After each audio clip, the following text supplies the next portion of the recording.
Welcome to the deep dive. Today we're plunging into, well, a really fascinating botanical mystery. We are indeed. We're looking at a plant, Euphorbia anoplia is its scientific name, which kind of signals its family. Right, the Euphorbia family. But most people know it, much more charmingly, I think, as the zipper plant. It's a great name for it. And we're not just, looking at this cool succulent today. We're kind of stepping into a botanical detective story. Ooh, I like the sound of that. Our mission, basically, is to piece together clues about its really unique shape.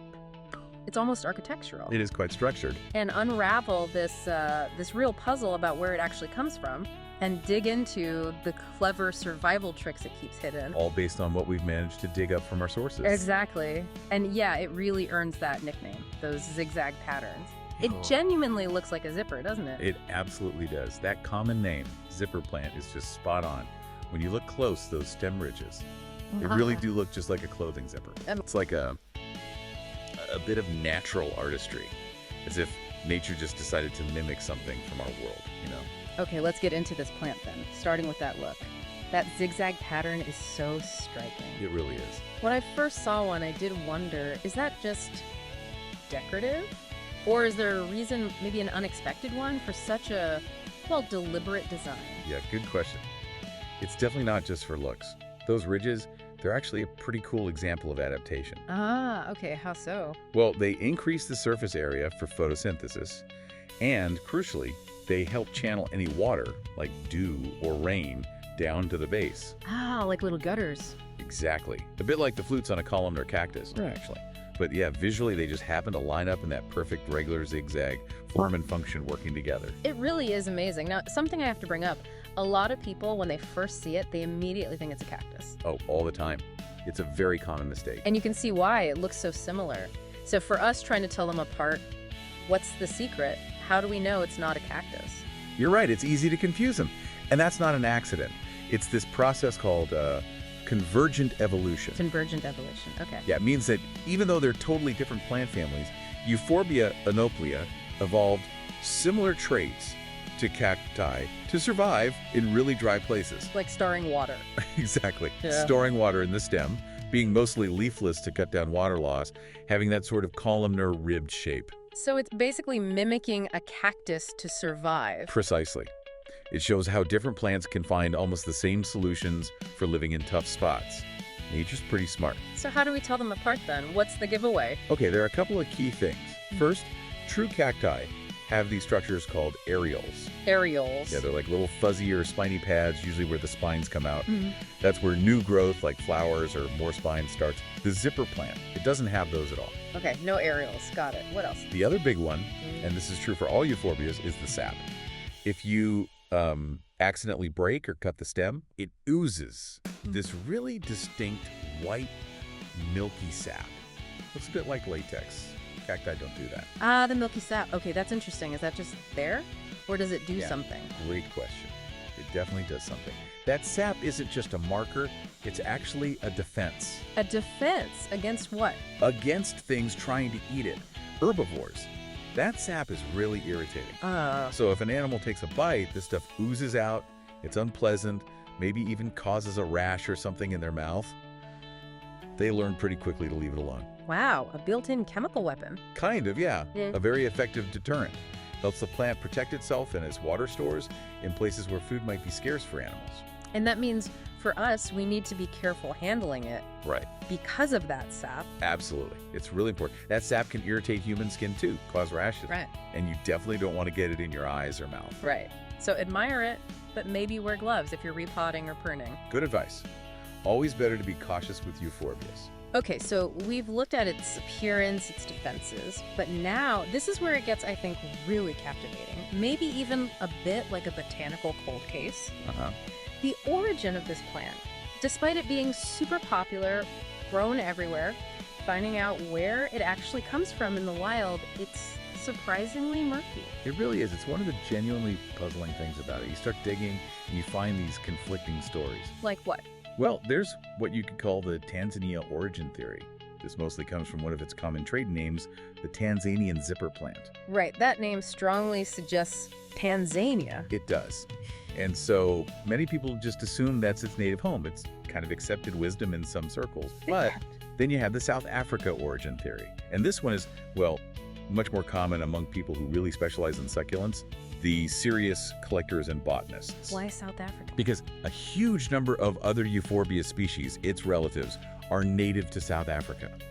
It just makes more sense, botanically speaking, that it would come from there, given its family ties.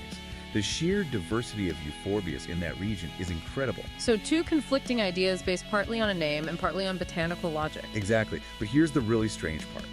The clincher, maybe. Go on. Despite how common this plant is in nurseries and homes, people have tried really hard to find photos of it growing in the wild, in either Tanzania or South Africa. Yeah. And there basically aren't any. It's a complete blank. You just can't find credible photos of Euphorbia anoplia in its natural habitat. Wow. That is weird for such a well-known plant. What could that mean? It's astonishing, isn't it? It really deepens the mystery. There are a few possibilities. One is, maybe it does exist in the wild, but its habitat is incredibly small, or really remote and hard to get to. Like some tiny hidden valley or something. Could be. Somewhere botanists just haven't stumbled upon yet. Or maybe, a bit sadly, its original habitat has been destroyed. Oh, like by development or climate change? Yeah, exactly. It happens. Maybe it grew in an area that's now farmland or built over, or the climate changed just enough, and it vanished before anyone properly documented it in situ. That's a sobering thought. It is.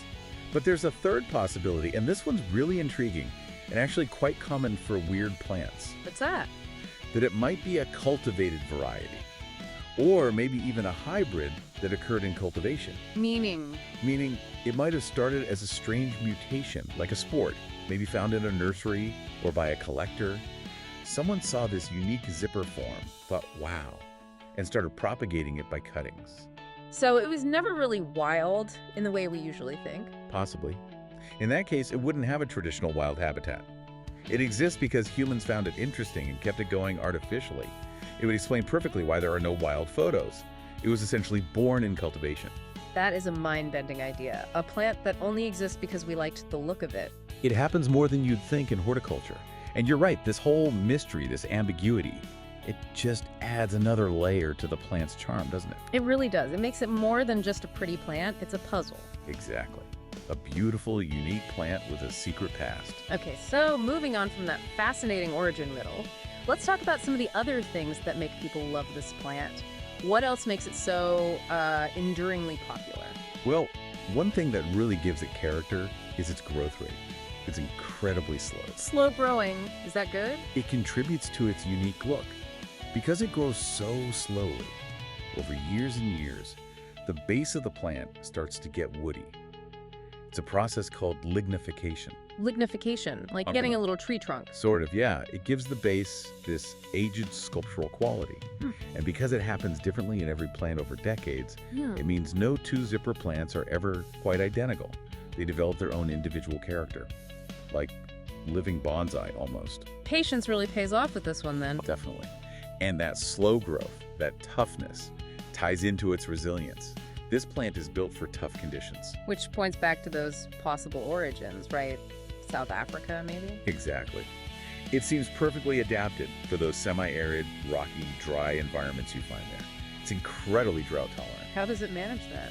The succulent stems obviously store a lot of water, but also those ridges we talked about. They can help trap dew or condensation, funneling tiny amounts of moisture down to the roots. It's just brilliant at conserving water. It needs very little from us once it's established. A real survivor. Now, its shape is the main event, obviously, but I hear it also flowers. It does. They're not big and flashy, not like a hibiscus or something. It's subtle. Very subtle, but quite charming when you spot them. They're usually small, kind of irregular shaped, and often red or maybe purple. Where do they appear? They pop up right along the stem ridges, usually during the growing season, like spring or summer. And actually, seeing it flower is often taken as a good sign by growers. Oh, yeah. A sign of what? A sign of good health. It means the plant is happy, it's getting enough light especially. They need quite a bit of sun to have the energy to produce flowers. So little pops of color are like a thumbs up from the plant? Pretty much. It's telling you you're doing a good job. So we've gone through quite a journey with this zipper plant. From its clever cactus disguise. The convergent evolution, yeah. To that irritating defensive sap, the whole puzzle of where it came from. Still a mystery. And its slow, steady, tough way of life. But thinking about all this, what does it really mean for you listening? What's the takeaway? Well, I think understanding all these details, the mimicry, the sap, the origin mystery, it just deepens your appreciation, doesn't it? Definitely. It stops being just, a cool-looking plant on your windowsill. It becomes a story, a fascinating botanical narrative. These secrets we've uncovered, they give you those aha moments. You see it differently. Exactly. It's a reminder that there's often so much more going on beneath the surface, even with familiar things. Life's ingenuity is everywhere, adapting, surviving. And I guess thinking about its resilience, how it thrives in tough, dry places, maybe there's a broader lesson there too. I think so. It's a living demonstration of finding ways to cope with harsh conditions, how life innovates, how different paths can lead to similar kinds of success. Its sheer persistence is kind of inspiring. What a fantastic deep dive we've had today into the Euphorbia anoplia, the amazing zipper plant.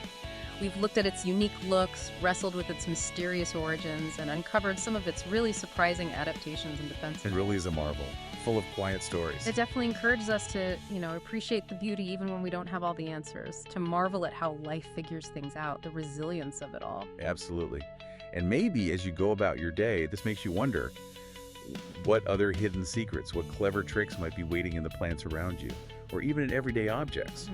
What other stories are just sitting there waiting for us to notice? That's a really wonderful thought to end on. Thank you so much for joining us on this deep dive. My pleasure. Until next time, keep exploring, keep asking questions, and keep digging for those hidden gems of knowledge.